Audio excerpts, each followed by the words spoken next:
If you have followed me since the beginning of my account back in 2022, you would remember that I started posting videos from the perspective of a Numo, a polygamy denier, which was that Joseph Smith was a monogamist and that the whole polygamy narrative was forged and altered by Brigham and his cohorts later on.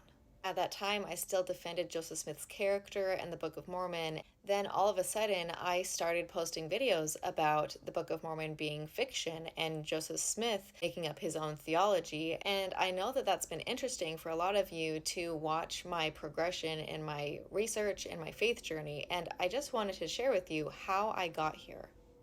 Before I ever publicly spoke about these new things I was learning about Joseph Smith and the Book of Mormon, I had several friends from that Numo group reach out to me and ask, Carly, what do you really think about Joseph Smith and the Book of Mormon? And they were finding the same things that I was, which was that Joseph also fabricated things and the Book of Mormon was not what we thought it was. So just recently I posted this on Facebook and it started out, I need to apologize to my Numo friends for not being more transparent and sharing with you step by step how I got here and why I now reject Joseph Smith and the Book of Mormon. So this is a little bit of what I wrote and how I got here.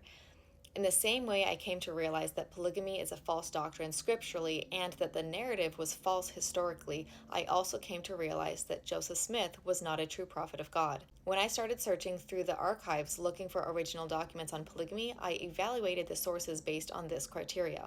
1. Are there major edits or additions from the original draft to the final draft? 2.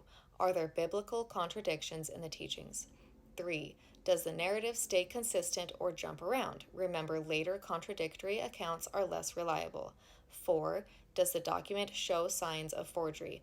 And 5. What is the significance of major revelations that had been removed from the canon?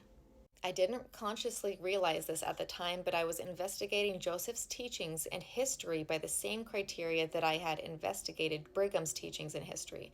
It just seemed like the logical thing to do. The first thing I noticed that made me question Joseph's truthfulness was back in the spring of 2023 when I came across the original D&C 27. I noticed that the original revelation in the 1833 Book of Commandments consisted of 7 short verses, but when Joseph published the 1835 Doctrine and Covenants, it was then 18 long verses. The additions contained a load of details about visits from Elijah, Elias, John, Jacob, Adam, etc., as well as references to fulfilling the prophecies in Malachi. Elijah would turn the hearts of the fathers to the children.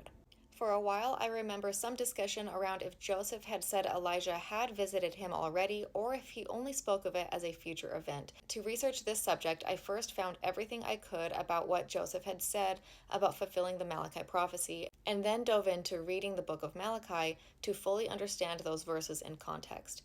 This study of Malachi was mind-blowing for me, and I ended up writing my article on what Malachi really says about tithing. So I got distracted from the original topic of Joseph being visited by Elijah, but through all of that study in Malachi and correlating biblical passages, I realized that there was a bigger issue at hand with Joseph Smith. It didn't matter if he claimed to have been visited by Elijah already or not. He did claim that Elijah and Elias were different people when they are in fact the same. Elijah and Elias are simply the same name in 2 different languages. Elijah is the Hebrew translation of the name, and Elias is the Greek translation of the name.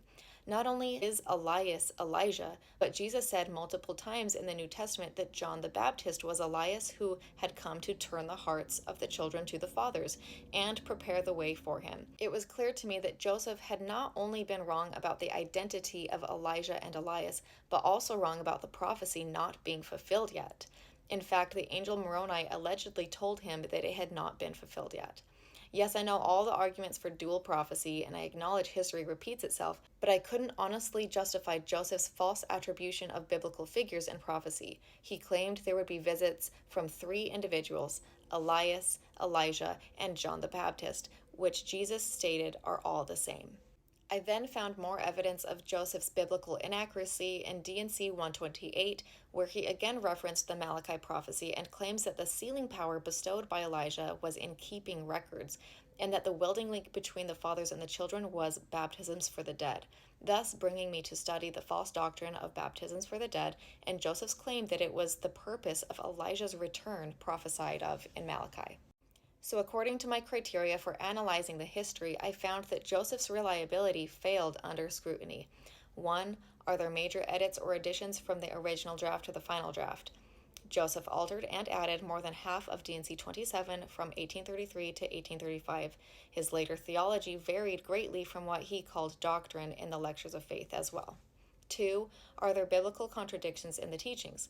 He contradicted the prophecy about Elijah and Elias and twisted teachings on tithing and temple building. 3. Does the narrative stay consistent or jump around? Remember, later contradictory accounts are less reliable. Lots of back and forth on the salvation of the dead, mainly those who die without the law, from D&C 76, 137, 124, and 128. Also, several contradictions in the first vision, church history accounts, and later versions are more embellished. 4. Does the document show signs of forgery?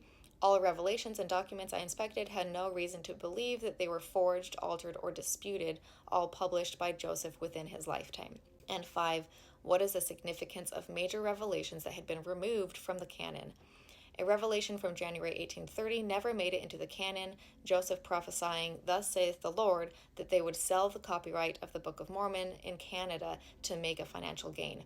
That never happened. And the last 216 words of D&C 137 were left out of the canonized version because they contained false prophecies that didn't come to fruition. So I know that was long, and if you're still here, thank you for watching. I just wanted this to be available as a reference in case anybody was asking how I got from being a polygamy denier, Joseph, and Book of Mormon believing Numo to where I am now, where I have thrown all of the Mormon theology out, including Joseph and everything he ever published.